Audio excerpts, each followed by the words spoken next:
এবং যত সময় দীর্ঘ হবে তত যেন আমাদের তেজ বা আমাদের এই আন্দোলনের ঝাঁজ যেন আরো বাড়ে, সেই চেষ্টাটা আমাদের চালিয়ে যেতে হবে।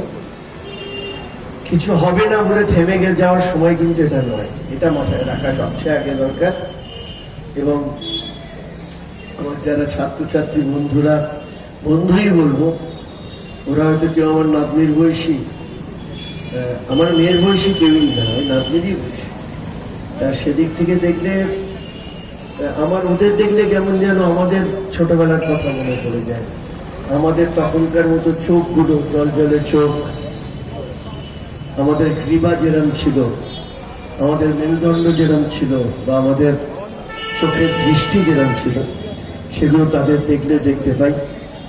যেভাবে জুনিয়র ডাক্তাররা, আমি একটা কথাই বললাম যে আইনের দীর্ঘসূত্রতা যেন আমাদের ধীরে ধীরে বাঁধনটাকে আলগা যেন না করে দেয়। আমরা যে জায়গায় দাঁড়িয়ে আছি সেইটা মনের মধ্যে আমাদের রাখতেই হবে। সেইটা না রাখলে কিন্তু একটা সময় গিয়ে আমাদের উল্টো দিকে যে সমস্ত মানুষরা যারা চাইছেন এটা ধামাচাপা করে যায়, তাদেরই জয় হবে। এইটা কিন্তু আমাদের মাথায় রাখা দরকার। আমার কমরেড ডিএচুকে লাল সালাম জানিয়ে আমি আমার বক্তব্য শেষ করছি। সেটা শুধু রাস্তাঘাট তা নয়, একটা প্রতিষ্ঠানের মধ্যে সুরক্ষার অভাব। তার একটাই কারণ আমার ব্যক্তিগতভাবে মনে হয় 2011 পরবর্তীকালে গোটা পশ্চিমবঙ্গে একটা লুম্পেন কালচারের আমদানি করা হয়েছে। গোটা রাজ্যটা এখন চালাচ্ছেন প্রশাসকরা নয়, লুম্পেনরা। আপনি আপনার পাড়ায় দেখতে পাবেন, বা অন্য একটা গ্রামে যান দেখতে পাবেন, মফস্বলে কোনো একটা অঞ্চলে যান দেখতে পাবেন, ক্লাবে দেখতে পাবেন, শিক্ষাঙ্গনে দেখতে পাবেন, কলেজ বিশ্ববিদ্যালয় স্তরে দেখতে পাবেন, স্কুল স্তরে দেখতে পাবেন। গোটা সমাজ ব্যবস্থাটা এইভাবে আস্তে আস্তে ধীরে ধীরে পচছে। এবং সেই সময়ে একজন চিকিৎসক,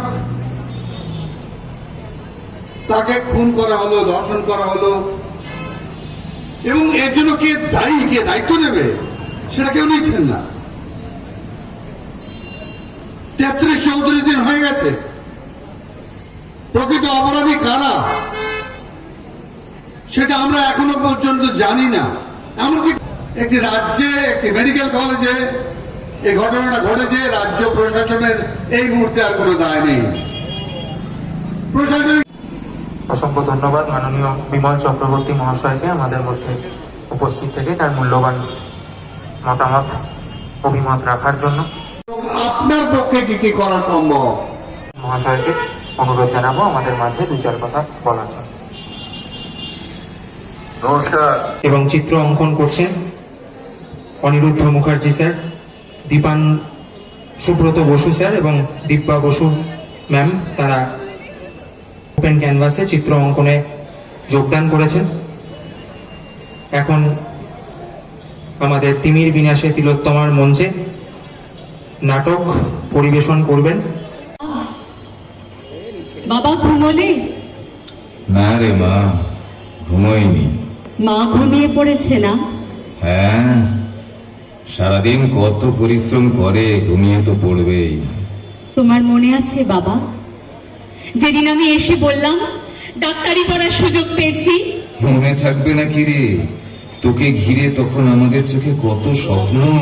তুমি মা খুব খুশি হয়েছিলে। তোমাদের সেই খুশির মাঝেও আমি দেখেছিলাম দুশ্চিন্তার মেঘ। তখন তো আমি বেশ বড় হয়ে গেছি, বলো, বুঝতে শিখেছি। ছোটবেলায় এত বুঝতাম না। তোমার ওই সামান্য রোজগারের টাকা দিয়ে কিভাবে মা সংসার চালিয়েছে। আমার গায়ে আঁচ পড়তে দাওনি এতটুকু। সন্তানের জন্য সব বাবা মাই করে রে পাগলি। তুই যখন মা হবি তখন তুইও করবি। আমায় স্বপ্ন দেখতে শিখিয়েছিলে, বড় হওয়ার স্বপ্ন, মানুষের জন্য কিছু করার স্বপ্ন, আর তার সাথে কিছুটা সচ্ছলতা। এর বেশি কিছু কোনোদিন চাওনি তুমি? কোনো বাবা মাই এর চেয়ে বেশি কিছু চায় না রে মা সন্তানের কাছে। জানো, দেখা যাবে দেশে জুড়ে খবরে, রয়েছে খবরে নেই দুনিয়ায়, তিরোত্তমা ঘুমিয়ে খবরে, জীবনের সুরক্ষা যেখানে, রক্ষা পেল না সেটা ডাক্তার, রক্ত পিশাচি হয় তার দল, ছিঁড়ে খেলো নিষ্পাপ দেহ তার।